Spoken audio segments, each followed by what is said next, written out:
it up. Hey, raise it up. Why? Raise it up. Raise it up. Why? Hey, raise it up. Hey, raise it up. Why? Raise it up. Hey, raise it up. Why? Raise it up.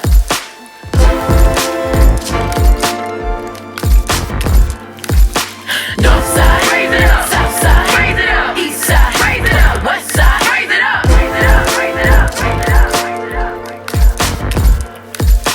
North side, raise it up. South side, raise it up. East side, raise it up. The west side, raise it up. Raise it up. Raise it up. Raise it up. Raise it up. Raise it up. Raise it up. Hey loves, hey loves, hey loves, hey loves. My name is Wyann. I also go by Y. And this is another intriguing, feminine, but gentleman-focused episode of Raise It Up Why, the podcast. We're coming at you the last Thursday in March 2023. Wow. It's 2023, yo. We've been doing this since 2019, so I'm just like kind of floored right now. But in an episode we are calling Ooh, ladies first, ladies first, ooh, ladies first, hairless, ooh, ladies first, but ooh, ladies first. Excuse me, but I am about to do a fabric composition and something too. Follow me. So we're going to put the B-Girl products down. Shouts out to I Love the Do. This is an episode called Ladies First, all right? We're going to get into some energetic looks at masculinity and femininity. We are going to be all about some hip hop. Hip hop is still turning 50 in 2023. If you are an onlooker in love, then thank you for your non-refundable time and energy as you look. You'll see this Hip Hop Raised Me big old book from our engineer who's a part of the team, Dave for Engineering. I think that's what he goes by now on Instagram. Dave for Engineering, if I'm not mistaken. Shouts out to Dave and Rax, and we love the family. But yeah, we're always on this podcast talking about hip hop culture, but in 2023, it's just way more special considering hip hop turns 50 this year. So on my Instagram at RaiseItUpY, RAISEITUPWY, we have been documenting my personal Wyann Vaughn's relationship with hip hop. And this whole year feels like a vacation. Like, I don't know, this whole year feels like everybody is, I don't know. In this culture, this feels like home for me personally. And we can talk about why that is later, especially when we get into the episode. However, we're still introducing this thing. So, Raise It Up Why is where OGs kick game to real ones only. When we say OGs, we're talking about originals, all right? Original guys, original gals. And as of the first episode of this year with my boys, the Yarders, we are also talking about original guides. You can look at that episode for why original guides, Guides, if anyone can't understand what I'm saying. Original guides was added to one of the meanings I wanted to take on for OGs on this podcast. But this is where original folks really get to kick game to real folks. And when I say real ones, people from LA know that I'm kind of using a double entendre. However, we are from the West Coast of the world, of course. However, I'm talking about authentic learners, livers, and lovers. I'm talking about people who recognize authentically where they are. And if they haven't yet recognized that, they're at least on the path to doing so. All right? So when you hear me say that this is a podcast for OGs to kick game to real mofos only, that's exactly what I mean. When I say raise it up, why? I'm talking about raising your self-awareness, your vibrations, and your capacity for love, which is knowledge, all right? And also, when we're here, we are a home of love culture. Love culture is three things. One, grounded by this podcast, Raise It Up, Why? Two, people who are supporters of things that we do here and in love lounges, which are the extension of everything we do here at Raise It Up Why, the active piece all over social media, on AMP, Instagram, Live, Clubhouse, all of these spaces. People who get into these amazing conversations and start all of our interactions with love and respect. And we decide that we're also going to end with love and respect. If we do those things, it doesn't matter what we go through in the middle, we are going to be, like Kendrick says, all right. We gonna be all right. I know that's Pharrell that's saying that part, but it's a Kendrick song. Let me have it. Well, all right. Can you hear me? Can you feel me? We gonna be all. And when I wake up, I break it. Okay, so that's the good part. Coming at you again from the West Coast to the world, going on. As I didn't explain the third thing that makes us love culture, my bad. The third thing that makes us love culture is we do good for no good reason. On and off social media. We do good for no good reason. We're just those types of individuals. In love culture, we're crazy diverse. We have a little bit of every type of demographic you can think of represented. We are worldwide, seeing that we started on social media, which is on the World Wide Web. Hello? So we have loves from all over the world who believes in all sorts of things, but who are united by the fact that we love and have respect for one another and others. All right? That's how we do in ourselves.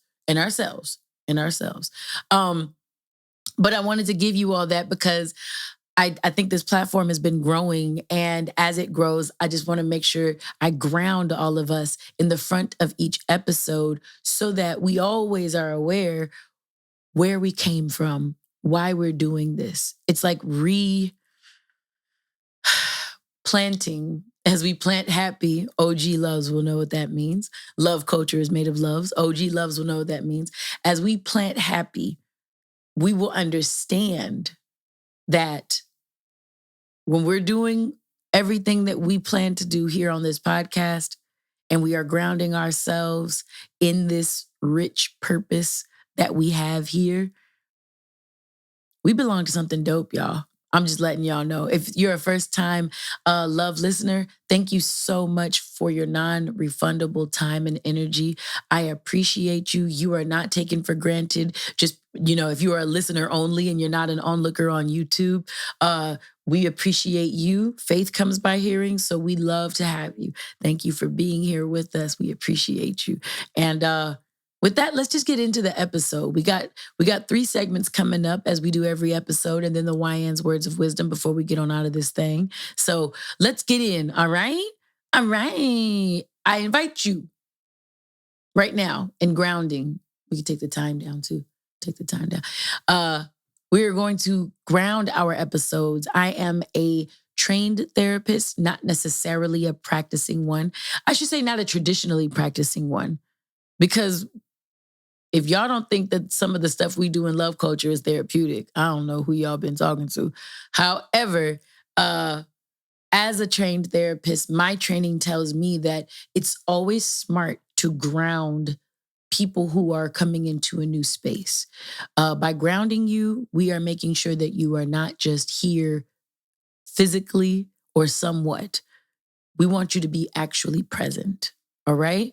We're looking forward to you being present. And as a result of that, I want you to, if you decide, it's an invitation, never a request, to close your eyes. If you're driving, don't listen to what I just said. But if you're listening any other place and can and would like to do so, I invite you to close your eyes and take a moment to be here with me. Hear my voice. Feel your feet. Wiggle your toes. Touch on your nose. And I'm just inviting you to do that because it reminds you that you're here.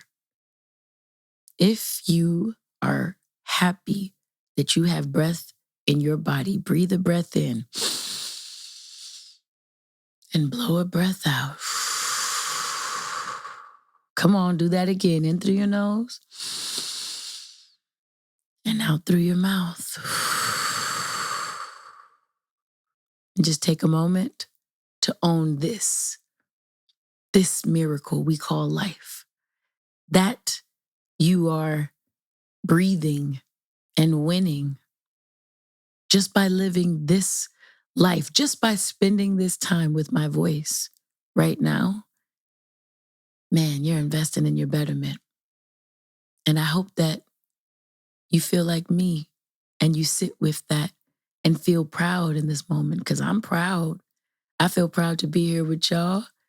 I feel proud that I got my team all around me. I feel proud that we are just making up 5 years in the making of this podcast. All right? So let's go up. Let's go up together. We got 3 segments for y'all. And I realized that as I was being laughy and jokey with Easy back there, Easy Miss Onette, I started feeling like I was going to lose my voice. So my voice got really, I started taming my voice immediately. So that's why I sound like I do right now. But got 3 segments for you. We got to break it down. We got to raise them up. We got to do Douxadiddy. Let's get into the break it down. Break it down is where we uncover the genius in hip hop culture. And by uncovering genius in hip hop culture, you have to understand that the assumption is it was already there. It was already there. We're just dusting it off, making it more apparent for people who might not have either 1, known it was there, or 2, might not have been looking for it to be there. You know, sometimes we only see in this life what we're expecting to see out of this life. And a lot of people, when they come to hip hop culture, they don't expect to see genius. So let me help you out. Hello? Stakes is high. You know them stakes is high. Keep coming down. Boom, boom, boom, boom, boom, boom. Stakes is high. You know the stakes is high. Come on. In this break it down, the uncovering of already present genius in hip hop is We Are De La Soul at We Are De La Soul. The month of March in 2023, 3/3/2023 to be exact, marked a special time for hip hop culture. De La Soul, big brothers to A Tribe Called Quest, big brothers to Slum Village, big brothers to J Dilla by that sense, Elzai, JR, T3, all of the beautiful members there. Questlove, Black Thought, The Roots, and many, many more. One of the groups within Native Tongues, Native Tongues was a collective of hip hop groups from the 90s, possibly even 80s/90s, late 80s, early 90s, where a bunch of conscious well-wishers of the Black community, positivity in hip hop was being highlighted. De La Soul's impact on hip hop, and mind you, go do your Googles. They are worth the research. You will not be disappointed. If you already are a part of hip hop, I'm just trying to give what I think I can in this moment, because I don't research De La Soul. I bleed De La Soul. I espouse De La Soul. They're in my soul. My brother, who introduced me to hip hop, is in heaven, has been for 19 years now. And when my brother introduced me to hip hop, Me, Myself, and I by De La Soul was one of the first songs in my indoctrination to this culture that I can remember. Not only that, back in the late 80s, there's also MTV music videos. And I remember that video vividly and well.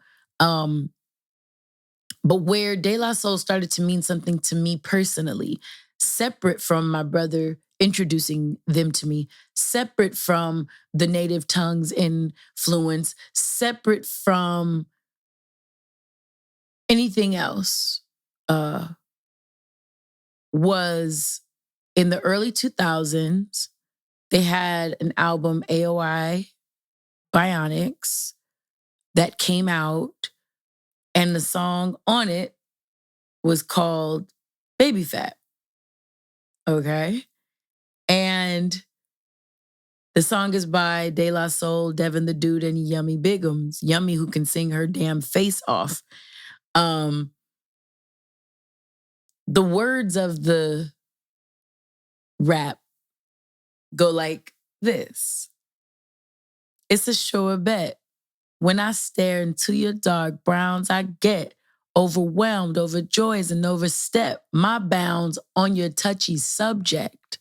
Your weight. Stop. Some of you have been listening to this podcast for a long time. If you have not, I invite you to go listen to the Wyann's Words of Wisdom from episode 7 with my sisters. It was called Summertime Fine. That episode is called. If you go on Instagram at Raise It Up Y, RAISEITUPWY, and all the love say rockets up on these hoes. Long story short, we could talk about that a different day.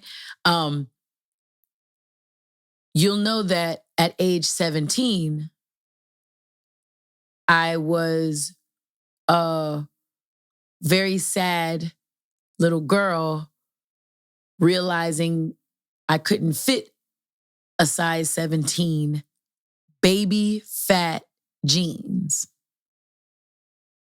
This song came out in my 20s. I wasn't 17.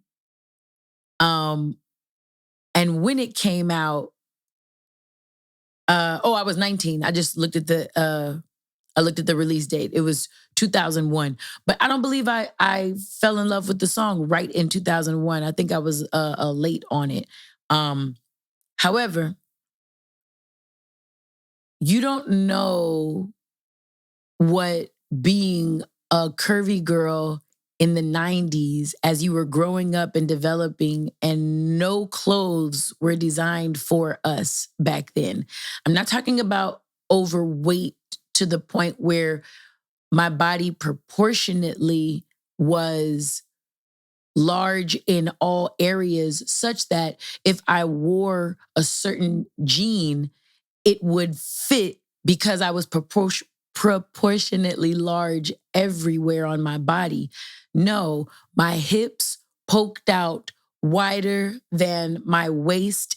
My thighs were wider than what was supposed to be quote unquote regular for my calves. I'm talking about it was a hard time in the 90s when the sex symbols are Sarah Jessica Parker from Sex and the City, when the sex symbols are Blossom from the 90s television show, when we're looking at Buffy the Vampire Slayer, when we're looking at Jennifer Love Hewitt, when we're looking at Cindy Crawford, when we're looking at all of these model types, fatty girls were just starting to become popular, and they even got their own song from LL Cool J, if I'm not mistaken, and a few others. Fatty girl, fatty girl, fatty girl. Who, me? And I remember feeling slapped in the face as I couldn't wear those size 17 baby fat jeans, and hearing a song called Baby Fat, hearing a song called Fatty Girl that was on the videos, was on TV all the time. And you look at these women and none of them looked like me. None of them. Like, when I say not looked like me, of course I'm taking in water right in the middle of my point. Great for audio right there. But when I say none of them look like me, it's not like none of them were gorgeous. And I only right now in my 40s look back at Wyann in her late teens, early 20s and call her gorgeous. She didn't think she was gorgeous for nothing, unfortunately. But it's not just that these girls, it's not about the gorgeousness of the girls. They're called fatty girls. Fat. Where was the fat If you look at the Fatty Girls video and you look at what Wyann looked like at a time when jeans were only made of denim and there was not 1 ounce of stretch in it at all, I felt slapped in the face. Seriously. So, 19 years old, 2 years later, after my 17 not being able to fit a size 17 baby fat jeans, here this song comes out. And regardless when I heard it, let's just say it was when I was 19. I hear a man say, "It's a sure bet. When I stare into your dark browns, I get overwhelmed, overjoyed, and I overstep my bounds on your touchy subject, your weight." I looked at the TV like, is he talking to me? He goes on, "Your shape's not what I date. It's you." Okay, first time ever did I see myself separately from my body. First time. Your shape's not what I date. It's you. Plus, my crew don't mind it thick. Here come beautiful ass yummy. Every woman ain't a video chick or runway model anorexic. I love what I can hold and grab on. So if you burn it off, then keep the flab on. Yeah, we gonna stay getting our collab on. Yeah, we gonna stay getting our collab on. We gonna stay getting our collab on. Wait, what? Don't get stuck on the things they say. Girl, you know it's a nasty world. I'm trying to get with you anyway because you know you a nasty girl. I'm not gonna say I was nasty publicly back then. We're gonna keep that little awkward silence right there. We ain't never gonna discriminate, Devin the dude says in the chorus. We ain't never gonna discriminate, so let me compliment your size. As the only black girl, as the only black family living in a suburban city like Glendale, the longest living black family in a historically racist city, used to be head of the KKK, the Jewel City itself, Glendale, California, without a lot of models of what black womanhood was supposed to look like, except for what was on television. Listen, I was floored. I gotta be honest with you. I was floored to be hearing any of this. And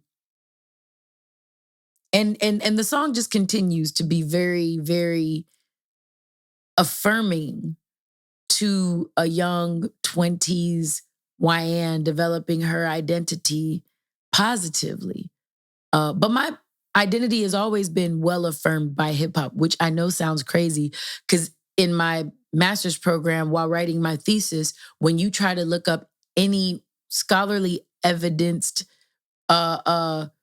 scholarly, I'm going to say peer reviewed, evidence based. I knew I was saying that right.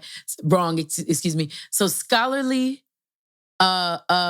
journals, peer reviewed with empirical evidence based research to back up these articles in these scholarly journals. You type in hip hop, that term, everything comes out misogynistic, the negative effects of, negative impact of, yeah, the music is good, but what are they saying? That was an actual title, if I'm not mistaken, of one of the articles I used for my thesis. Like, gotta let you guys know, people aren't used to looking at hip hop and seeing positivity. I know that's not, news for any of us who come from the culture, but this podcast reaches people who don't look like us and who don't just listen to hip hop music, rap music within hip hop culture. It's a long story. But the thing is, when I think about the fact that I got to hear these 3 gentlemen that made up a group called De La Soul, who is so impactful to my favorite group, A Tribe Called Quest, and groups that house my favorite producer, Jay Dilla, one of my favorites, I'm sorry, Jay Dilla is Dr. Dre's favorite, but shit, in my favorite is Dr. Dre and Quick and Battle Cat. So I have a different thing, but Dilla is in my top 5 clearly. The thing is, that's just not something that we saw back then. The body positivity, the affirmations and the affirming of who we are and what we are, that shit was news, bruh. That was news. And I wanted to take this time here in this Break It Down and with this particular song to say, thank you, De La Soul. And 3/3/2023 is De La Soul Day. Why? A catalog of music that is attached to millions of memories, probably billions of memories for everybody my age, older, some younger, and worldwide. 3/3/2023 marked the first time that those songs to drum up those memories were available on streaming platforms. And I think that that was just one of the best fucking times, one of the best days. I was so happy about De La Soul getting their time in the sun. The less than fortunate part about that was the day that they were celebrating and they made a big old show out of it. And Queen Latifah was there, and Mos Def, Yasin Bey was there, and Talib, I believe, might have been there. Talib Kweli. I know Dave Chappelle was for sure there and stuff. Drez, Black Sheep was there, but the unfortunate thing is the whole group wasn't there. One of the members named Dave passed away on Super Bowl Sunday this year, and of heart complications. And instead of being able to have that day just be this glorious, momentous occasion for the fact that at least 2.5 to 3 decades worth of music finally became available for streaming worldwide, instead of it only being about that, it was also a tribute to a fallen member, a team in hip hop that stayed together the entire time. It was also like a memorial for him. And boy, hip hop turning 50. This is the first time we have grandparents in hip hop. This is the first time in history where someone's grandparent was raised on the same music that's affecting the youth of America today.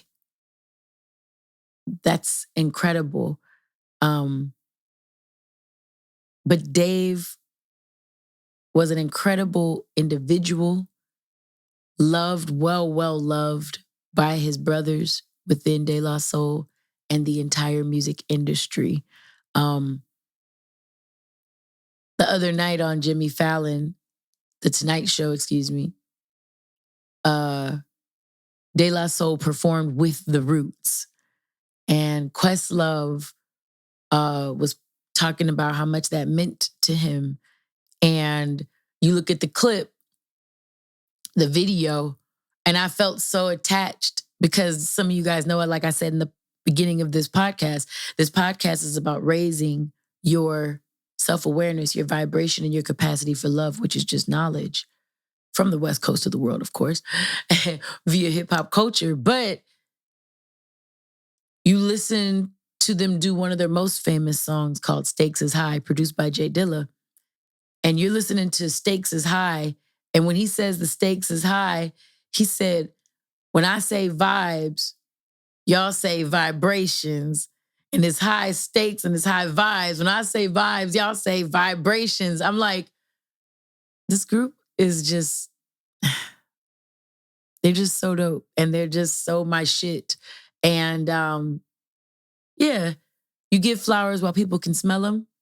And I wanted to take this portion of today's show to make sure that De La Soul knows that they are definitely of the soul.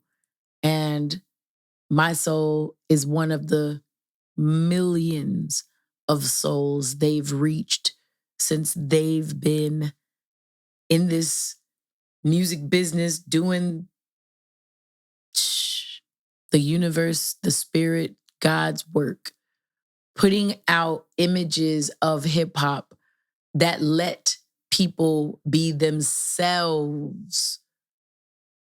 Like it's just me, myself, and I. Because when it comes to being Deila, it's just me, myself, and I. Oh, it's just me, myself, and why? Fuck out of here. Hey. Okay, no, I'm back. All right. Moving right along, and thank you at We Are De La Soul for everything you are and everything you do. We're going to Raise 'em Up. Raise 'em Up is the segment of the podcast where I edutain, usually therapeutically, but I educate and entertain with my perspective on some lesson. Today's lesson, because it is not only Women's Month, it is also Social Work Month, kind of blending the therapeutic side of me in with the chickadee side of me. Hello. Let's get into Intimate Communion by David Deida. David Deida. D-E-I-D-A. David, D-E-I-D-A. Deida. Pronounced Deida. Intimate Communion is the second book I've read by David Deida. The first book I read by this gentleman was called Way of the Superior Man. I came on this podcast and talked about it. My partner, TJ Wilkins, who was on episode 54, that was right before this episode in February of 2023, definitely calls it the Man Bible. That book was integral in how we saved our intimate relationship, I'll be honest, and friendship even. It's hard to be friends with someone you don't respect. Hello? But that was last episode. What about your friends? Part 2. Today, we are talking about another book by David Deida called Intimate Communion. Intimate Communion. Ladies, because we looking at ladies first today. Ladies, I want to impart upon you something I took away from David Deida's book. Every human has masculine and feminine energy within them. So for everyone listening, I tell this to people all the time, people who are very sensitive to gender topics. In the same way, I don't go into a pride parade in June and ask, where's the heterosexual representation? Is the same way I want people to know that when I speak from a heterosexual perspective, it's me being myself the same way I want someone from the LGBTQ plus community to be themselves. So please take everything I'm going to say in this next segment or anytime I speak, take it and make it apply to you how it can apply to you. But you are never in any shape or form being excluded from the conversation just because you might not hear your pronoun used exactly the way that you feel it should be used so that you can hear the messaging. Trust me, as a Black woman in a white man's world, I have to make these alterations for myself all the time. You will be richer for the experience and you will have more peace when you learn to make life just adjust to your liking. Don't got to make a show about it. Don't got to be deep about it. But I wanted to say that before I start talking a bunch of hims and hers and things like that. Basically, I want all my loves, all my listeners, all my onlookers to know that you are considered. You were considered when I wrote this episode, any of my episodes. Love culture is made up of people from all backgrounds. So my social work side wants you to know you are seen, you are valued, and you are excellent and amazing.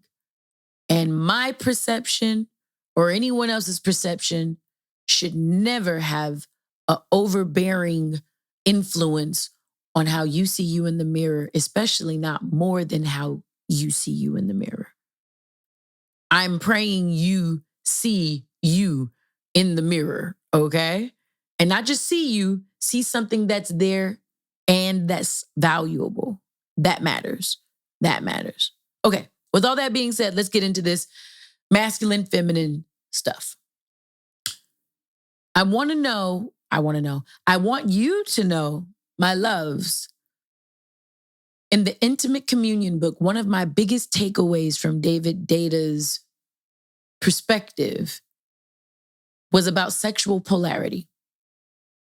Sexual polarity, meaning in the same way magnets will repel one another when things are the same. The positive pole with the positive pole next to one another, the magnets will repel. They will push off of one another. But when you put the negative pole with the positive pole, the subjects are inseparable. They attract one another.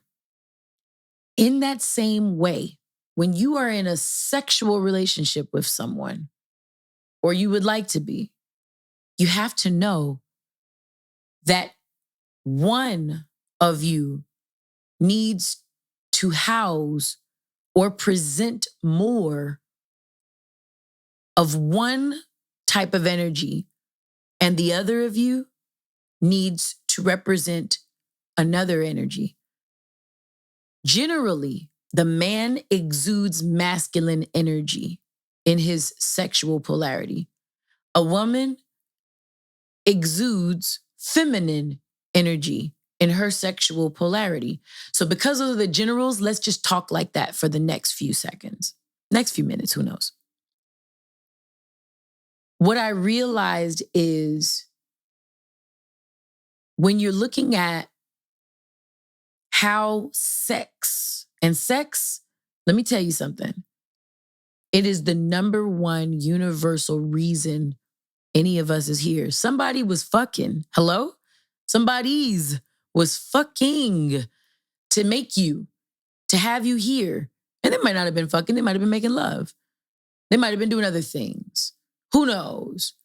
But a sperm found an egg, formed a zygote, 10 months later, 40 weeks of gestation, and a healthy pregnancy, boom, bap, like that, here you are, right? Here I am, here we are, right? Okay. Sex is the most human thing about any of us. When one of us holds on to a feminine energy, we require to be aroused, to want to be ravished, to have that, ooh la la, okay, daddy, papi chulo, come get it, kind of energy. The masculine needs to come, bring it out, okay? We need masculinity. The opposite is true as well. If one of us is exuding masculine energy, we need that feminine energy. Here's the thing. Sometimes a woman carries more of the masculine energy. When that happens, we're not talking about out in the work world. We're not talking about in how you do your homework. I'm talking about in the bedroom. When she's being masculine, forthright, outward, protruding, intrusive, external with her energy, the sex that's going to make her head fall off is going to be internal, receptive, sucking you in, fulfilling, taking up space, feminine energy from a man. A man has feminine energy within him. He might not always be acting on it. It might not be the primary energy that he has within him. But for sex to be that shit, whoever is holding the masculine energy is attracting out of her partner, his partner, their partner, feminine energy. And the opposite is true as well. Another thing I loved that the book talked about was that masculine and feminine energy aren't reserved for humans. Example, Hawaii is a location soaked in feminine energy. It's open, it's wide, it's wet, it's natural, it's vibrant and colorful, spacious, it's vacation worthy. It's let your guard down and relax. It's feminine. Hawaii. Masculine location, New York, Manhattan to be exact.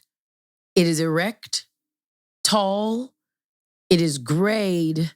It is sometimes, I mean gray from the asphalt, by the way, not the city always remains gray. It is hard, it's pointy, it's dictated. That's my word for time dictated. It's dictated. Everything is on a schedule. You go to New York to get massive amounts of work done. Very masculine. All right? If you had a work trip in Hawaii, you would be mad as fuck.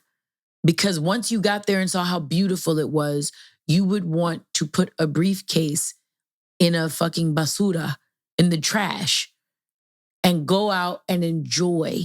Just enjoy life. If you got to New York and were in Times Square, crowded with buses and transits and subways and taxis and honking and people and moving and yelling, and you wouldn't think that that was the dream, let your hair down, open vacation, as it can get cold and constricted and cold even energetically. What do they say? If I can make it in New York, I figure anywhere I make it. You know, like it's a very sink or swim, which is very masculine type of energy. Point is, it's not reserved to humans, masculine and feminine energy. The third thing I took from this book, and I'm loving to talk about this during this month once again, because as ladies, as women, sometimes I don't know that we're allowed to own our masculine in the, well, in the bedroom, I'll say that. Sometimes we're not allowed to. I don't even think that's what I wanted to say. Really, what I wanted to say was Black women, let me speak directly to you.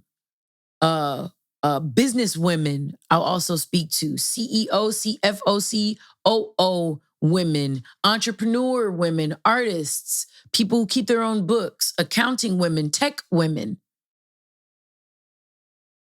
with jobs that require you to be more masculine, energetically. I feel like sometimes we're not allowed to own or have our feminine energy.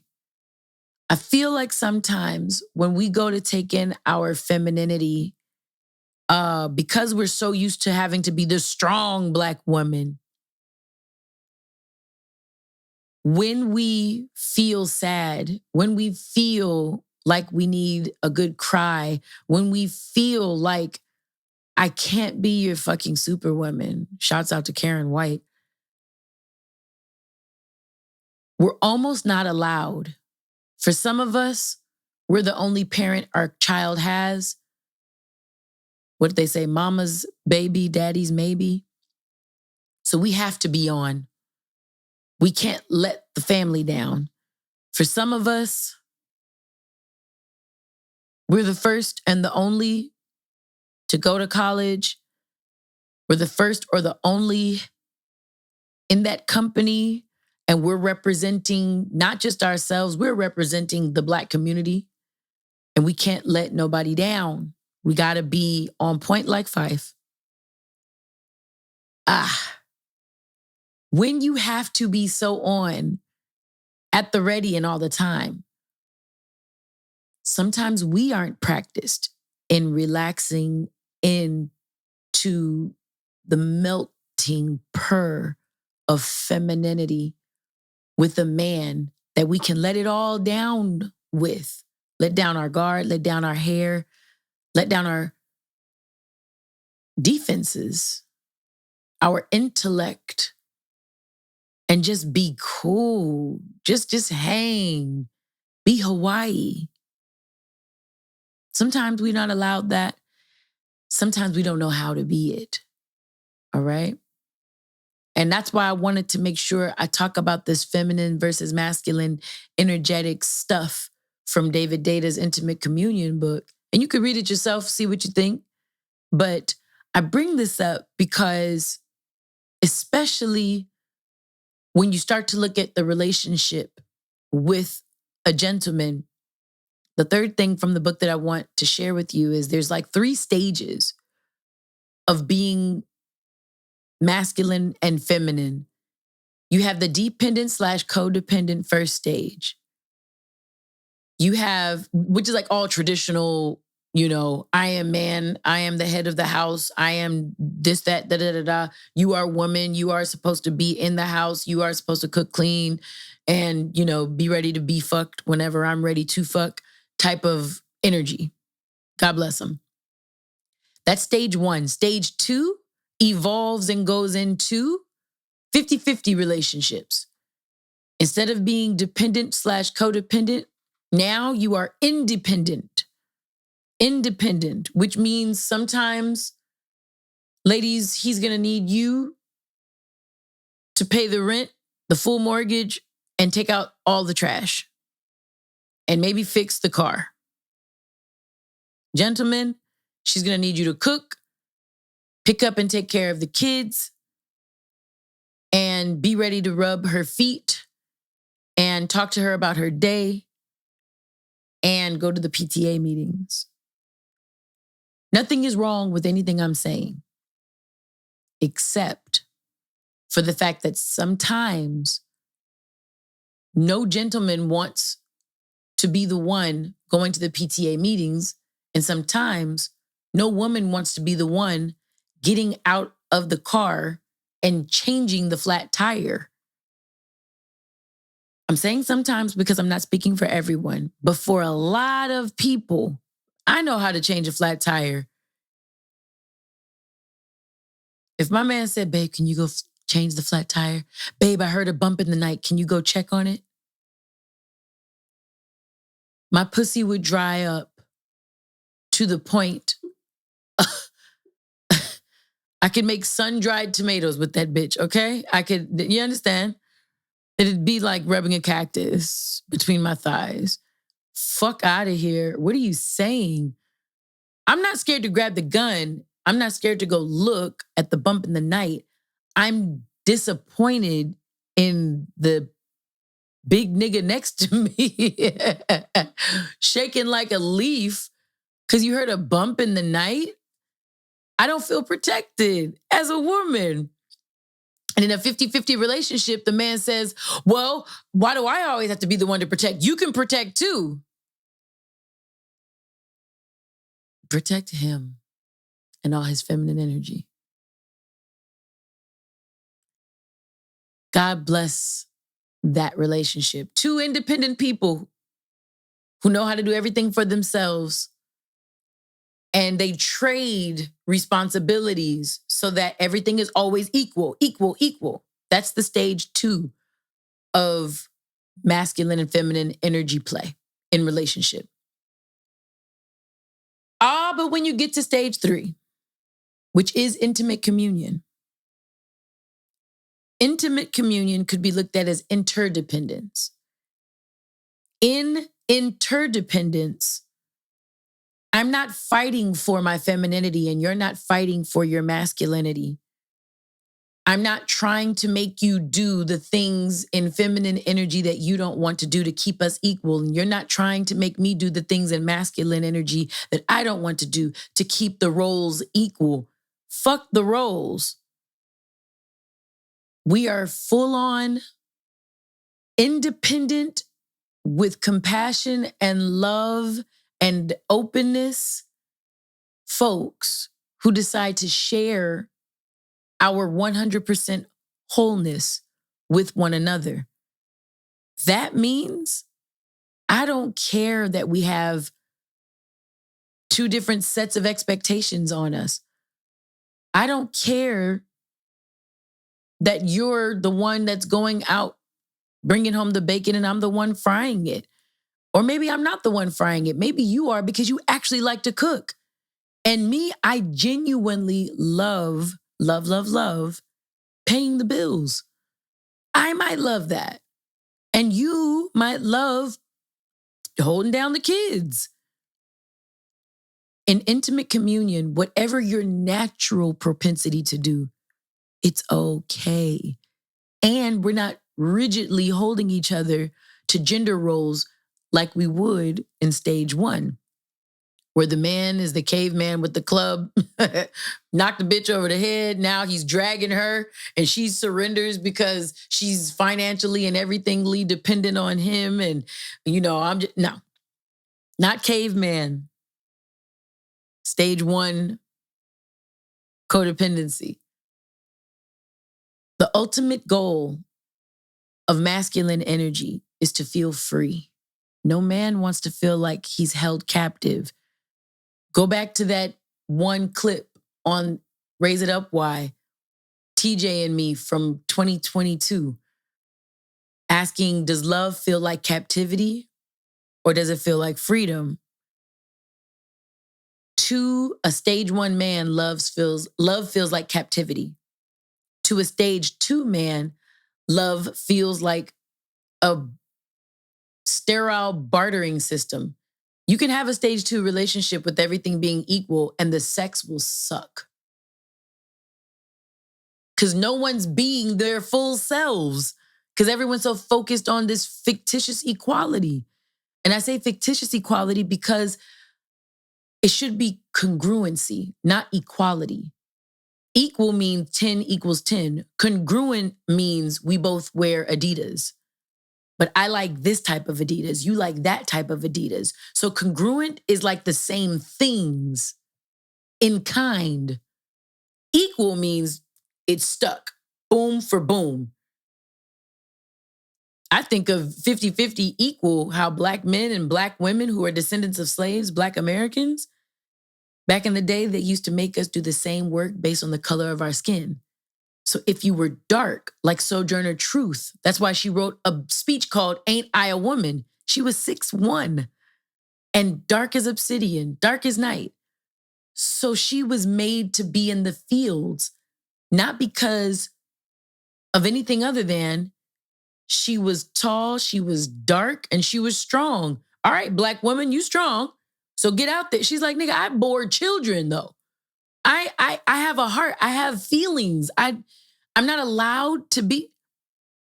And for anyone who wonders why I'm not a 100% feminist in the traditional sense, Isabella Baumfree, AKA Sojourner Truth, is the first Black feminist that I understood. And when you read her story about how she was not accepted amongst them white women, them liberal white women, I was like, bitches, check this out. Anyways, we don't have to go there. The thing is this. Men want freedom. Masculine energy, its ultimate goal is freedom. But men, let me help y'all out. You're free when you surrender to the fact that you're free. Nothing makes you free. No woman, no relationship, no job, no amount of money, no car. Nothing will free you but you deciding that you are free. You, all by yourself. And when you're 100% okay with who and what you are, you'll recognize that you're free if you're in a relationship, if you're married, if you're a bachelor, anything. You are the freedom you think you want. It's you. It's already there. Hey, ladies, your ultimate feminine energy is love.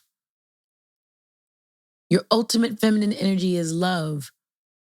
If you are a stage 1 woman, you will be so consumed with fear because you'll realize that you've built a whole life dependent on this man.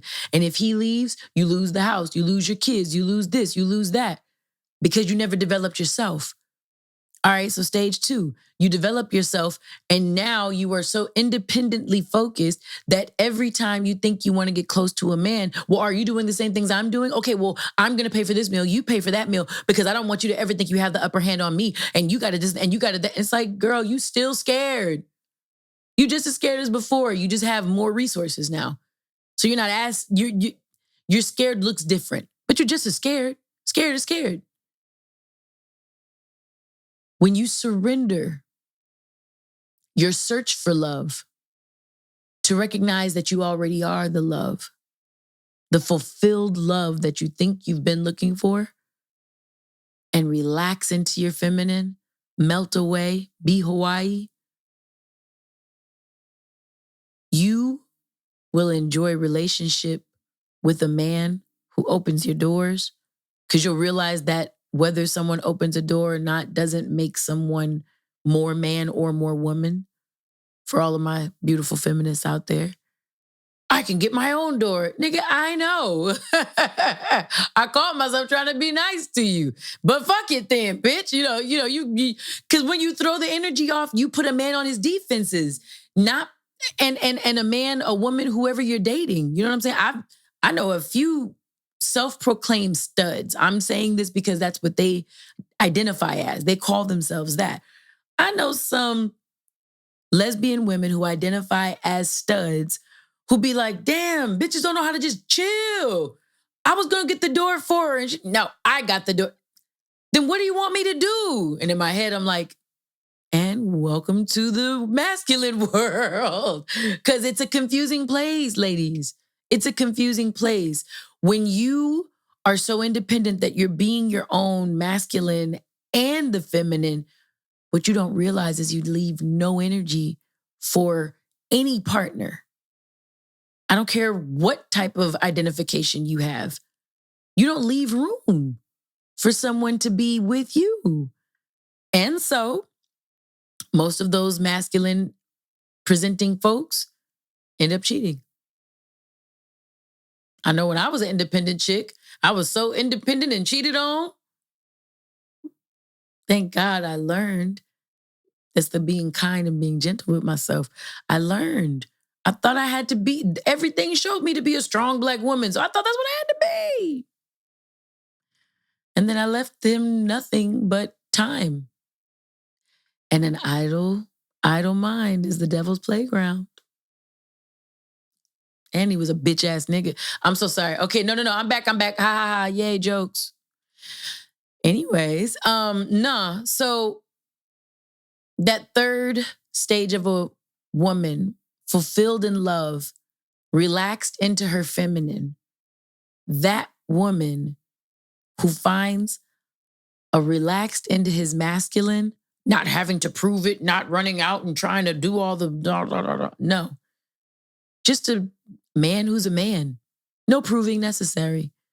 He's relaxed into his masculine energy and he gives himself permission to be man. He doesn't need to prove shit. You give yourself permission to be feminine, and you don't got to prove your womanhood or your femininity for shit. Oh, now y'all cooking with Crisco, as my dad would say. Now y'all got it. Y'all, we got the beats. Because y'all gonna be beat. Oh, my bad. Okay. But no, y'all gonna be in. And that's going to make your relationship great. And it's gonna make the sex great. I keep bringing up sex, one, because the book does, but two, when you stop having sex, the relationship starts getting weird. And I take that from a few married couples, happily married, People be like, yeah, I've been married 40 years. How many of those years have been happy? And are you happy now? You bitch you.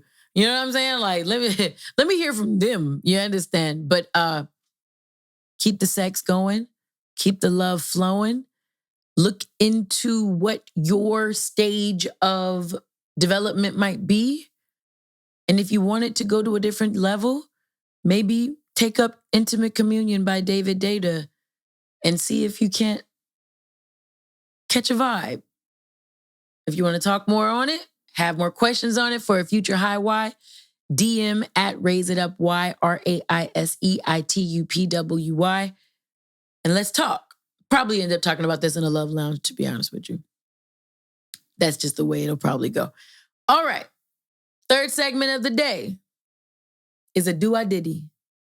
Because if you don't get what we talked about before, you end up lonely.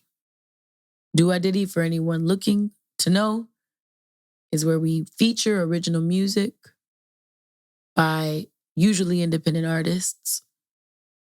And today is a poem. I know this is March's episode, but it'll be airing in April. So for March episodes, I try to incorporate poetry so we can be having a poem flowing around by the time April hits. So, Lonely from my book, 13, if you know what I mean, can be found on my website. They will send you a physical copy, or you can get the ebook and it'll be right in your phone. I like the ebook. I responsibly priced it at $13. Yellow. Lonely is the poem. It's one of the fan favorites. I believe I might have done this on this poem. On this podcast already. And I can't remember. So I'm just going to do it again. All right, Lonely, let's go.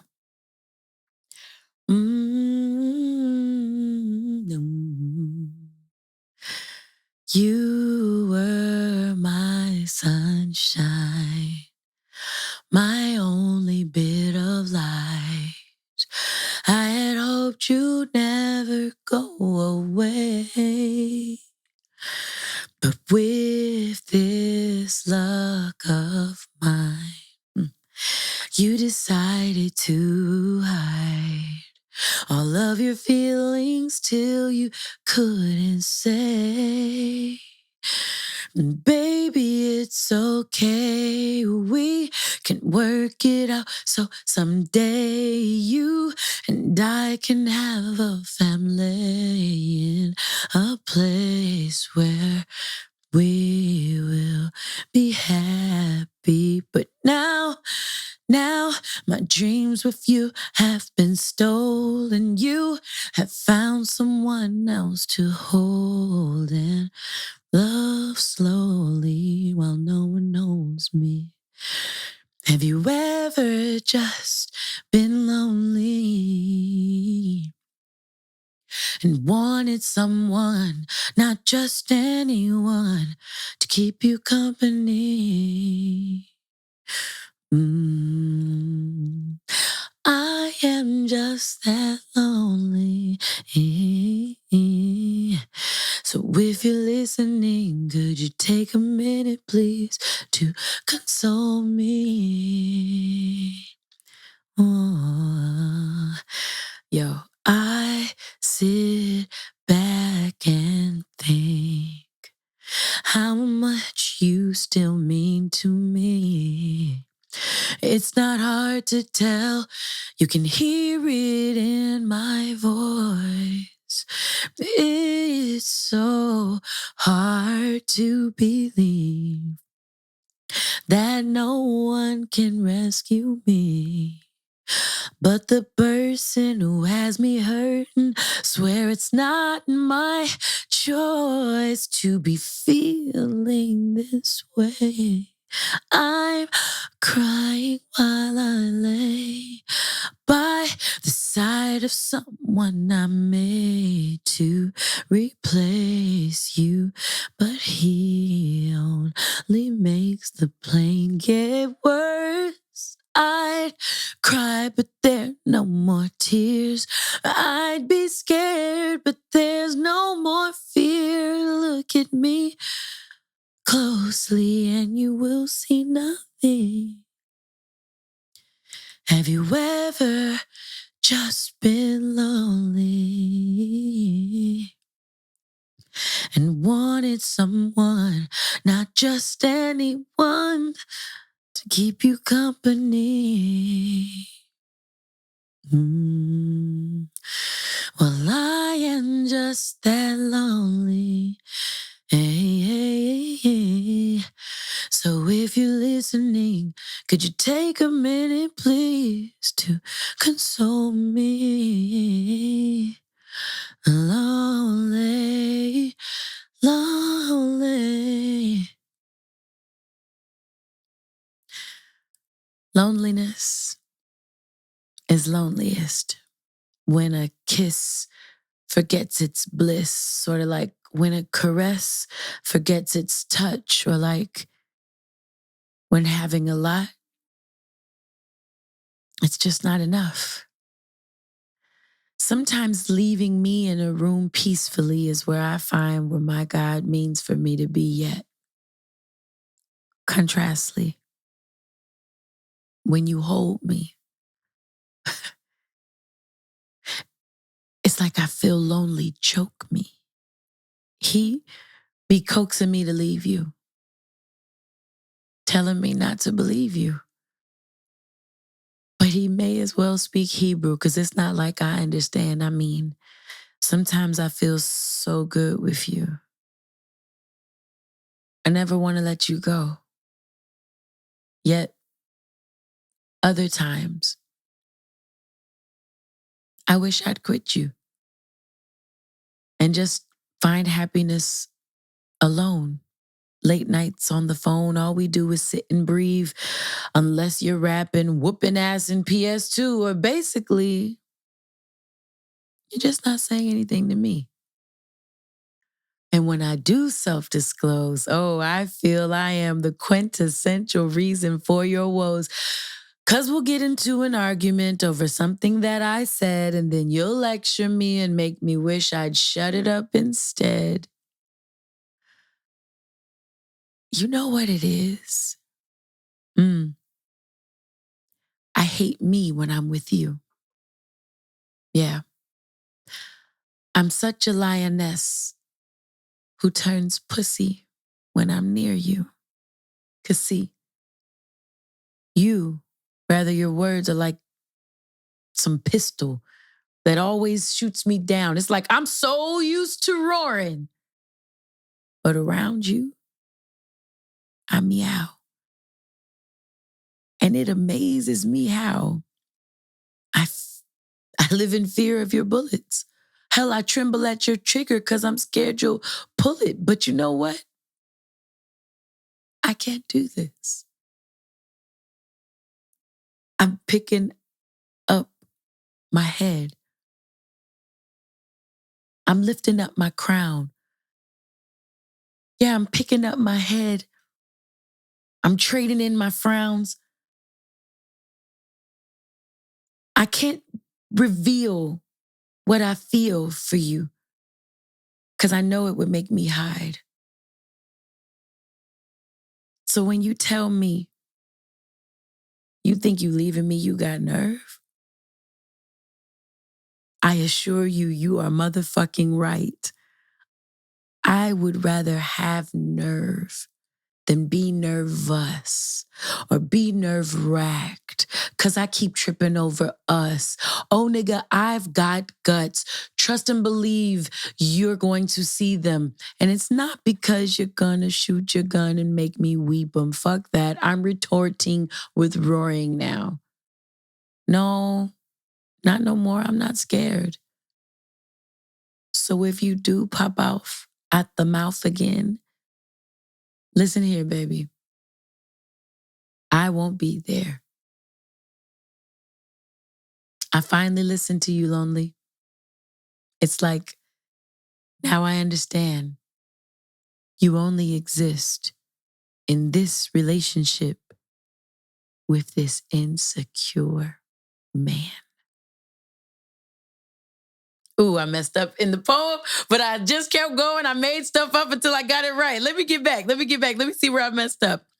I'm so used. Fuck the bullshit. I'm picking up my pride. I'm lifting up my head and I'm strengthening my stride. I'm revealing all the feelings fear for you and make me hide. So when you tell me I got nerve, you motherfucking right. I'd rather have nerve than be nervous or be nerve-wracked behind tripping over us. I've got guts. Trust and believe you're going to see him. And it's not because you're going to shoot you, come make me weak, mom. I'm returning the word now. I'm not scared.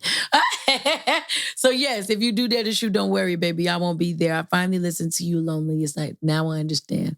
You only exist in my relationship with this insecure ass man. For all of my performers and my artists and my creators watching, that is a masterclass in Never Let Him See You Sweat. And it's also a masterclass in that's why you're supposed to write your own shit. So if you have to start freestyling, you can. A yellow. Again, from Right Out. That was Lonely. Oh, shit. She just reminded me, Onette just reminded me I am holding up my first book, 13. Right Out is my second book. My bad, y'all. From my first book. So if you have Right Out, you do not have the poem I just said. You have to go get 13 for that. I don't know if I have on any lips anymore. I don't, huh? I tried it. I almost thought I was cute. Oh, yellow. Told me I was always cute. Hey, yo. That poem shuts shit down. And I have a performance at the end of this month. I'm pretty sure I'm going to pull that out. I'm going to pull that one out for sure. Especially because, ladies, all that David Deida talk I was just talking about, when you have an insecure dude, that's a dude in stage 1. Stage 1, men and women are living in a lot of fear. It just looks different on both of us. A man in stage 1 needs to control you because he fears that he won't be man if he's not controlling you, attempting to control you, however that looks, with money, with words, with what you can wear, with where you can go. And that poem of mine was written when I was in a relationship with a stage 1 man. The closest thing that I got to an abusive situation was in that relationship. For all my JBP loves, when I wrote in the second time and talked about it's why they say Ish says no, none of his women could wear spandex. That relationship was the same dude that inspired that poem.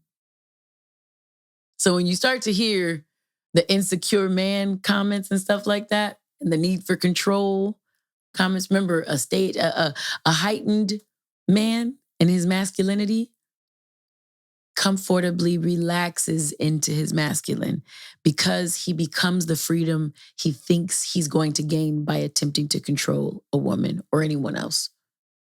You see what I'm saying? So yeah. I love it. I want more of it. I want to get into the Wyann's words of wisdom, leaving the Douxadiddy and the rest of the episode. The danger of the creepy old uncle. I promised y'all in the Love Lounge on Love Tuesdays a moment ago that I would do this, and I'm finally doing it. Hello. Listen here. The creepy old uncle is the man in his upper age. Upper age is relative, depends on the type of women he likes. But for sake of argument, let's just say late 30s and on. This is a man who is the last to know that he is not the he from his heyday that he still thinks he is. The creepy old uncle in the club is the last guy to know that you don't wear woven brown leather sandals with buckles and clasps on them to a club. He's the last to know. Okay? Creepy old uncle is the nigga that look in the mirror because he has 6 figures in the bank. He think he still got a 6-pack. And he don't. He got 6 keg. Hello? Okay. Y'all know this is a gentleman-friendly podcast. This podcast was started by young Black men who wanted to see themselves better in hip-hop, who identify with hip-hop culture. So in no way is this about to be a gentleman bashing segment of the show. It's never that. This is an extension of the self-awareness piece of this podcast. Gentlemen, I want to help you see yourself in a real way. Because when you are the last to know that you are past your prime, so to speak, when you are the last to see yourself in the creepy old uncle phase, you become the danger to women who end up using the Me Too movement to protect themselves from you. I'm going to look at this, Wyann's words of wisdom, as helping my gentlemen listeners understand why the Me Too movement altruistically at its core, when it's not being used manipulatively in a way to get back post-revenge, be whatever, when it's used correctly, the Me Too movement is a movement against many creepy old uncles and others, but many creepy old uncles, men past their prime who don't see that they are past their prime. They are the last to know that they are past their prime. Creepy old uncles also go for gentlemen who attempt to make any piece of them, Zeleke. Something happened to this light. I'm not sure. That one, it got quieter.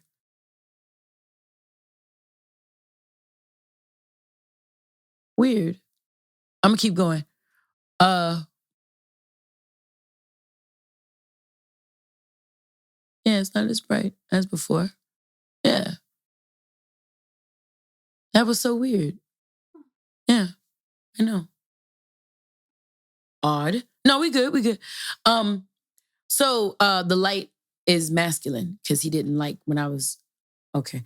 No, but gentlemen, I say this out of love. I don't say this out of judgment. I don't say this out of any other thing than love, because I want gentlemen to be able to see, gentlemen loves to be able to see the creepy old uncle and hold them accountable for the types of actions that they are capable of performing.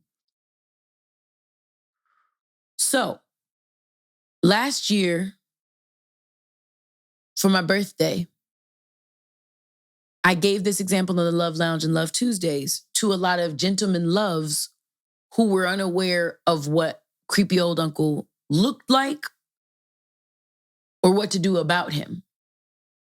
And this, ladies and gentlemen, a creepy old uncle attempting to make his presence known to young ladies that he might be trying to mac down, let's just say, unwanted attention.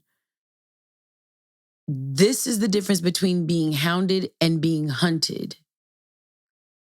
Ladies, we're used to being hounded. We're used to when we look good, smell good, go someplace, honk, honk, while the guy is driving by, damn, baby, all those different things. That's when a nigga is hounding you. Okay, hound. You ain't nothing but a hound dog, right? Okay, cool. Hounding is one thing. Hunting, as in blocking entrances, as in going in for a hug or an embrace and then not letting the person go. obstructing the freedom of another person to make your advances either stick or make it known, like, no, I'm really trying to get with you. And it's like, you could have told me that without twisting my wrist right now. Yeah, that happened too. But I want to give you a scenario of last year at my birthday as I was turning 40. So here I am, 39, top of April. And one of my homeboys, my twin, shouts out to DJ Quest Coast, has me go to one of his spots over in Inglewood, right? Cool. Me, my assistants, my angels, and one of the originators of this podcast, one of the main inspirations, I should say, for this podcast, who was just here earlier today, shouts out to Quavo. We all get in the car and we go to the spot. Some of the loves meet us there. Some of the LA loves. And one of the LA loves happens to be a gentleman. Shouts out to Love Jodi's. So it's Wyann's birthday. I'm about to turn 40. I'm looking the part. Hello? I'm out there. Full body suit. Ass on flat app. Fuck out of here. Bra on never. Tits on swole. Talk your talk, why? Anyways, encouraging myself while the podcast is going is wild, but continue. All right. Giving myself permission to continue while still rolling is insane. Okay, come on. So we go. I'm with my fam. I'm with my folks. I'm with my friends. I'm with my loves. I feel safe. I meet up with my brother and his folks. I feel good. It's a great night. I'm not the only birthday. You were there, right? So I wasn't the only birthday in the room. There were other people that were celebrating this Aries bash. One party was easily denoted because they all had on white. Everybody wore white. So when the gentlemen's in white saw that I was enjoying my birthday on the dance floor with my lady loves, they were first hounding me. Damn, all right, cool, blah, blah, blah, blah, blah. And, I'm not paying attention. I see it out of the corners of my eye, but I'm just, doing me. I'm out there with my loves. All girls. And then their admiration began to turn into obstruction. Where they were, let's say, 6 feet, 9 feet off of me and the girls. By the time the gentleman loves, there was only 2 that was with us. By the time the gentleman loves felt protective, these gentlemen were maybe about 4 to 3 feet away from us. And I don't know if you've ever been on a dance floor and you can kind of feel it getting crowded. So you just start making concessions. You know what I'm saying? I danced salsa at popular salsa clubs in Los Angeles. You start to just know when, as you're turning and twirling and getting sent out, you can start to see where it's like, okay, it's tight on this side of the dance floor. Let's go over here, whatever. If you're aware of your spatial surroundings, you get me. We moved the party, but to the point where now we're dancing basically into tables because we've moved so much, inching over. And I'm like, wait, this party isn't that fucking crowded. Like the dance floor, I'm saying, wasn't that crowded. And I'm like, oh, these dudes, and you can just see like drinks in hand and staring like they're licking their chops. Like it was just like uncomfortable. So the gentleman loves get in between the situation. And I think Quavo might have even pulled, hey, you start dancing over there. And Jodi's was right. Okay. So now I'm not even dancing on the dance floors. I'm dancing in between tables with tables, dudes, and all my loves around me. But now I'm dancing alone because everyone's on edge. And it's not fun anymore. And I got a little sad. However, as you can tell, these dudes are in their stage 1 weirdo-ness. Now, it was never about admiring Wyann because now that the gentlemen are looking to protect me, the other dudes, the creepy old uncles, turn their confused admiration into a bigger ego play, which is, what y'all gonna do? You niggas can't whoop my ass. In walks 6'5", 230, however much. I don't know how much TJ weighed, but I'm just saying, big ass TJ. Big nigga, big dick TJ energy. Woo! He come in like a thief in the night, wearing all black. He had just got done with a gig. It wasn't until, and I'm not saying that they did not respect my two loves. They did. Well, I'm not even gonna say that. They didn't. They didn't respect that. But, you know, the ego starts to sum up. Ego is your problem-solving part of the brain. It sums up, I could take these two. In walks TJ, and TJ probably looks like what he does have, which is hands. So it just started to look like, this might not. And what he didn't know with the ladies that were there, we ain't gonna name other ladies, but some of the ladies that was there, some of these bitches crazy. I was one of them, by the way. But I'm just saying, some of us bitches, I should say, is nuts. You understand? So it's about to be a, you know what I'm saying? We about to break tables and shit. We were going nuts. All right, cool. So it wasn't until the threat for danger seemed too great that these dudes retreated and stopped being yucky. So then the question becomes, damn, so what if Wyann was just there with her girls? Erase all the gentlemen out of it. What happens when women are by themselves? So they're dressed appropriately for the occasion. I want to look good for me. I work out for me. I make sure that I look good at 40 for me. It has nothing to do with a hopeful looking at me. So for a gentleman who thinks that because someone is out here looking like a snack, that you think it's time for you to eat, I am telling you, you are giving creepy the fuck old uncle vibes. And all of these women out here got big bros, uncles, niggas that work for LAPD and other LA gangs. Shit. Think I'm fucking around though. And I say this often. I think the only time heterosexual men understand what it feels like to be hunted is if ever or whenever they go to jail.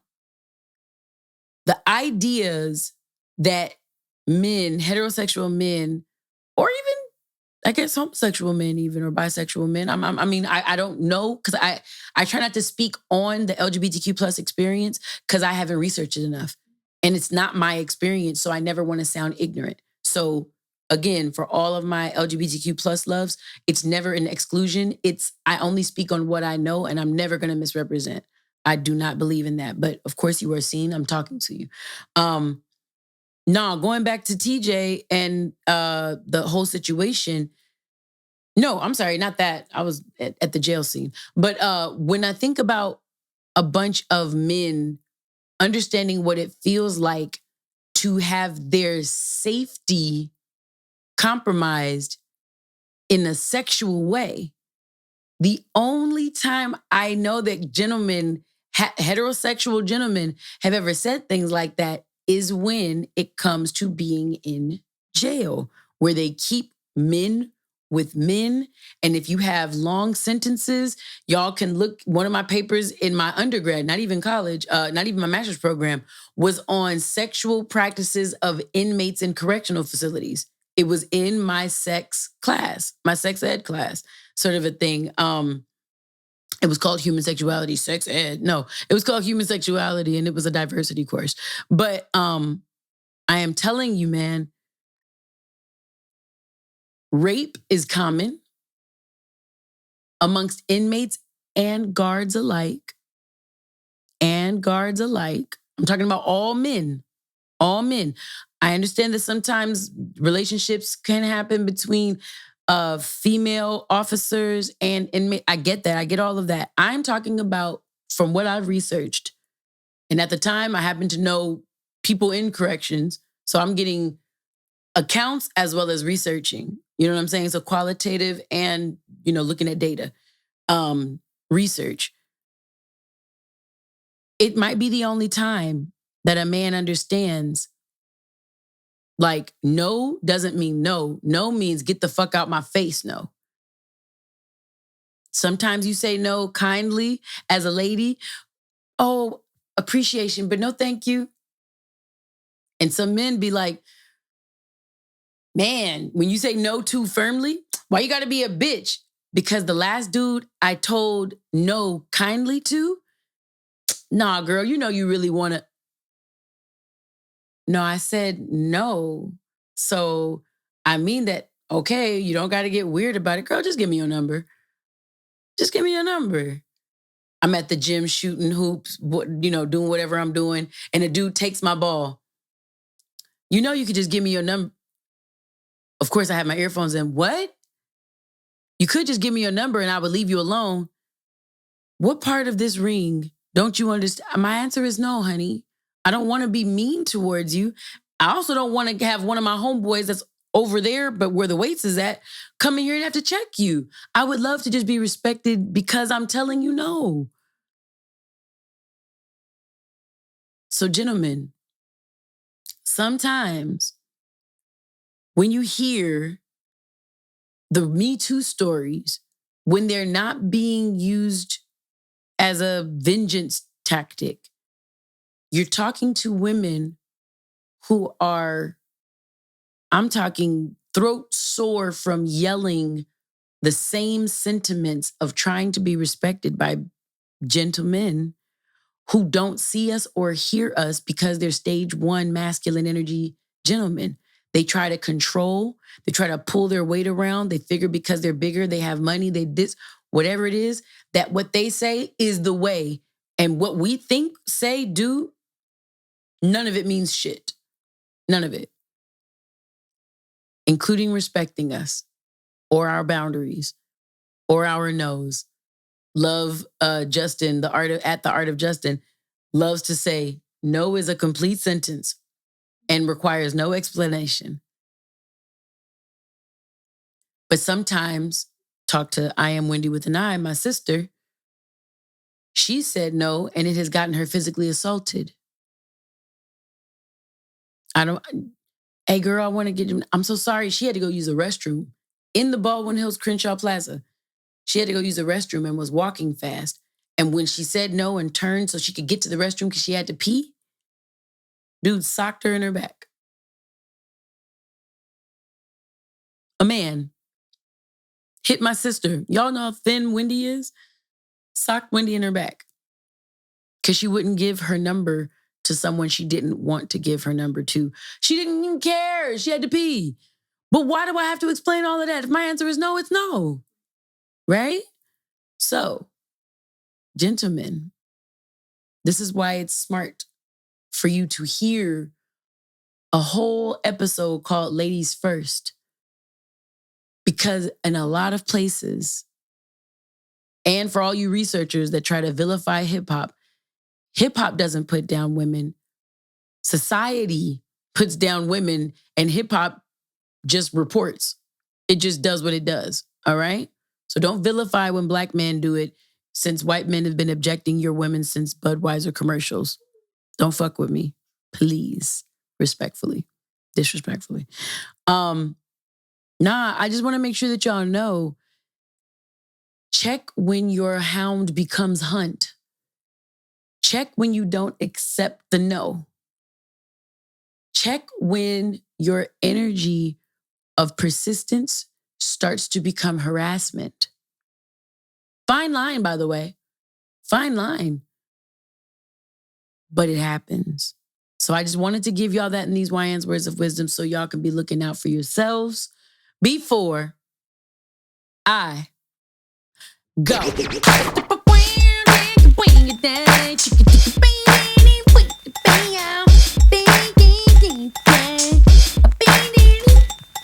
Oh no, I didn't know that wasn't together. I'm sorry. Ha ha ha. Okay, I'll get to that in a second. I'll get to that. But I know y'all be wondering where that music comes from. That's a real song. Pay Your Dues by Low Profile. My brother taught that song to me. So Pay Your Dues is like me paying homage to my brother who introduced me to hip hop every single time we do the Pay Your Dues section. That's my way of keeping my brother's memory alive. Hello and hello. I love the do more than you knew. Y'all already knew that. Y'all see my little sloppy bun? She cute. My little sloppy bun, the fuck. But no, yeah, I feel like a real like LA. Oh my God, I'm a real black girl. Hello, I got my hoops. I'm hip hop. No, I'm messing with y'all. But yes, I love the do more than you knew. Whoa. I love the do more than you knew. My cousin Maya Smith at ILOVETHEDOUX at I love the do. My cousin Maya Smith makes these outstanding hair products that you can get at THEDOUX.com, thedo.com, THEDOUX.com. I give you her website this time around and not tell you simply that she's in, I don't know, Amazon, Target, Sally's, Walmart. You go places, you find my cousin. But on her website, she does exclusive drops. So the most exclusive one that I missed by like minutes, she has a hoodie that's satin lined. I thought that was so fucking brilliant. It was gone. I know. I sent it to y'all. I tried to send it to everybody. Silly why. But stay on top of THEDOUX.com. Become a part of the mailing list. Because I saw that in my email first, but they went fast, bruh. They just went too fast. That's all. They just went too fast. Ladies First to Ladies First shampoo also inspired this episode's title. Let me do like this because I didn't do my nails. I'm about to start playing basketball again. Too much? This one's good. Ladies First of the B Girl line is the shampoo. But for this look today, in case anybody wanted to know, I used Ladies First shampoo. I used Fresh Rinse conditioner. That's OG. It's old school. I used Push It real good for my what do I call? My edges, my little swoop-de-woos. Stop it. I was gonna say swoop. I'm like, no, don't promote it. Shouts out to DJ Quick. Let's see. Also, Mist Demeanor is what I made my hair shine with at Mist Demeanor. And shouts out to Missy just because we here. Ooh wee, boom. This beat is automatic, supersonic, hip. All right, so that's my first I love the do. Always shouts out to my hair lady at Hair by Quista, HAIRBYQUISTA, because that's my big sis and I just love her and it's Women's Month and it's Social Work Month and I love her. So like, hello. So that's number one. Number two, it is Social Work Month at urban_counselor, URBAN_COUNSELOR.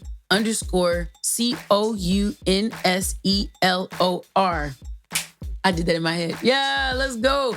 At urban_counselor is our LCSW, licensed clinical social worker within the masterminds right here in Love Culture, started by Raise It Up Y. And he has a station on AMP, on AMP. It's called Ethos Radio, and it comes on 7 p.m. Western, my time. What did I say? Pacific time. PT, Pacific Standard Time, and 10 p.m. on the East Coast, which is where he's at because he's Baltimore. So, and since we here, we shout out the masterminds. It's number two. PsyD, resident PsyD within the masterminds and in Love Culture at Mitzen Okada, MITZEN OKADA. Mitzen Okada is just the girly girl of our masterminds situation. So I wanted to shout her out because I feel like she represents this month as well. Urban for being a social worker, Mitten for being every woman. I'm every woman. See, I started at every on I'm every woman. It's wrong. I'm every woman. Yes. Shout out to Shaka. But we got that. Number 2, the Masterminds is my second shout out. Number 3, March 13th was a Monday. And our baby girl, Maya Batra from 1500 Sound Academy, first graduating class. It was her birthday. And I just wanted to say I love you, boo. And I still have what your beautiful family made in these beautiful colors with these beautiful flowers and everything.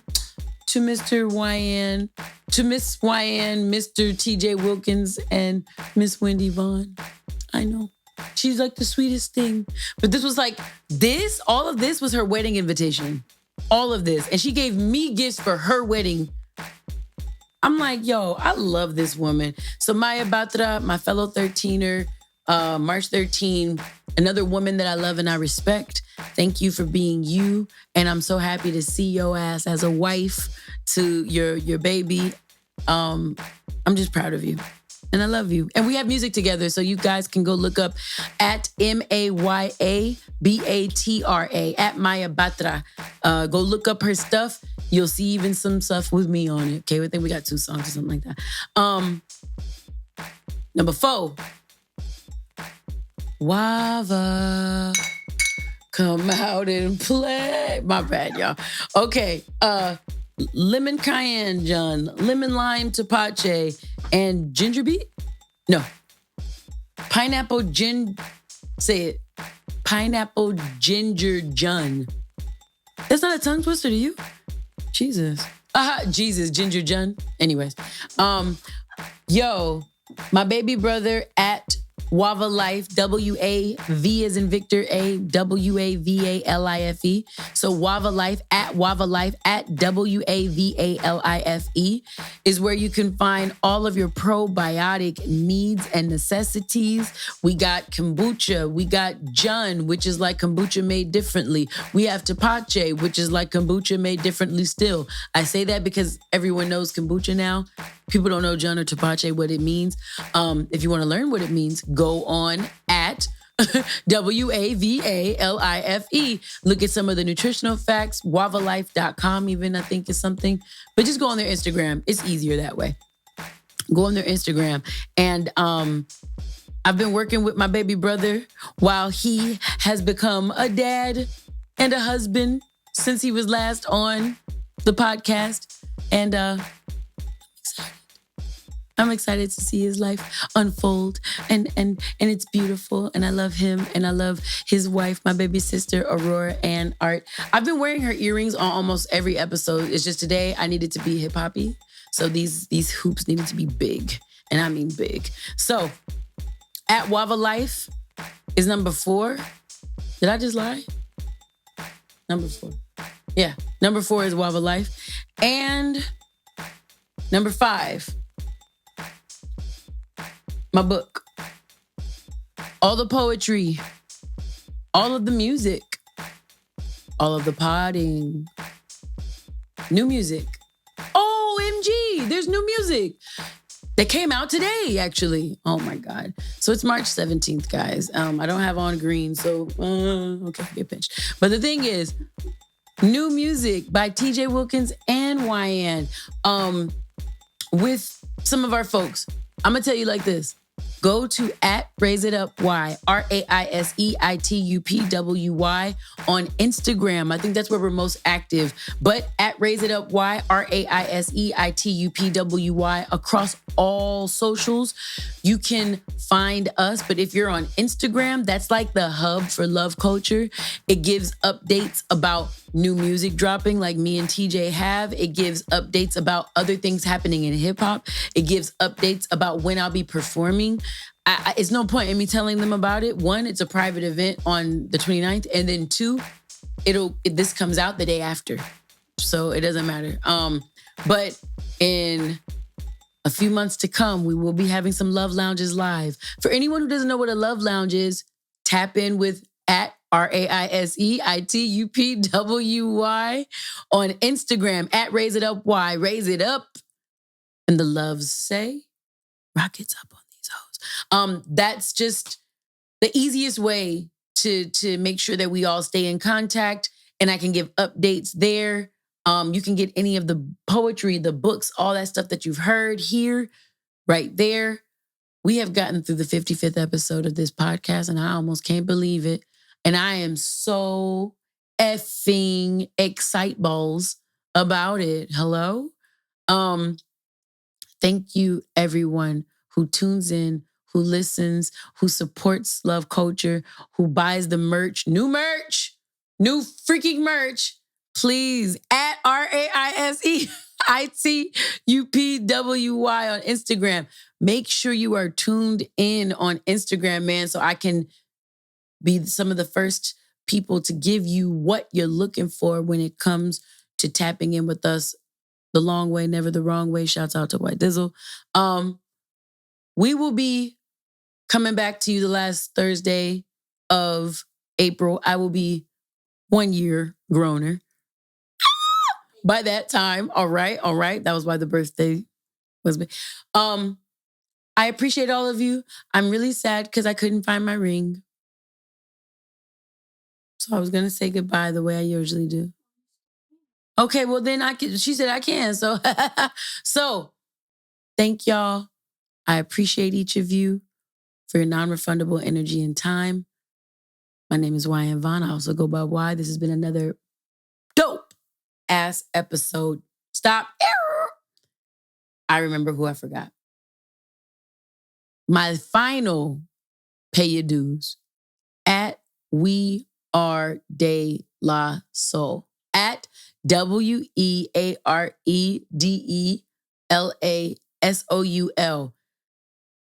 In today's society, we have a propensity to celebrate in the moment and forget for all of eternity after that. This music has not been available for decades, not years, decades. Over a score is 20 years. Over a score of years, this music has not been available. If you love hip hop, buy, purchase, stream, do what needs to be done to show legends, pioneers in this game like De La Soul that we are so happy and thankful that one, they're still at it, doing their thing, well, alive, happy, good-spirited, non-corny positivity, straight up, right there in our faces. Also, just because if we want our art form to be taken seriously by other people in other genres, we have to take it seriously. We have to support ourselves and make sure that we don't cast away our legends for music in the moment, pop fizzle, AI-inspired artistry of today. I fuck with everybody who is a part of this culture, hip-hop culture at large. If you're dope, by the way. I only fuck with dope people. But if you're dope and you're authentic as a creator, I truly do fuck with you. In no way, shape, or form, though, does that ever mean that we throw our legends away. We cannot. We will not. And I want to say, at We Are De La Soul is my final. Now that's the one I wanted to do. That's what I want to do first. You know what I'm saying? I remember looking at her flower. You know, they said flowers for Dave, a daisy for Dave. And Dave is the member of De La Soul that passed. But all of the flowers that you see on this set today, the reason I changed my outfit to make sure that I looked colorful like their Instagram, like We Are De La Soul's Instagram, all of this was very intentional. The flowers, the yellow, remember there was more yellow than we expected on there. The colorfulness of the Wava, everything we chose today was to honor on the most micro level, a macro love for De La Soul. Please, ladies and gentlemen, stream and purchase the music, buy the merch, support the art. Thank y'all. And now, with that, I can say, I love y'all. Until next time, stay warm. A boom cat! Down, hey, body down. Hey, raise it up, why? Raise it up, raise it up, why? Raise it up, raise it up, hey, raise it up, why? Raise it up, raise it up, why? Hey, raise it up, oh, I can't hit hey, that. raise it up, why? Raise it up, raise it up, why? Raise it up.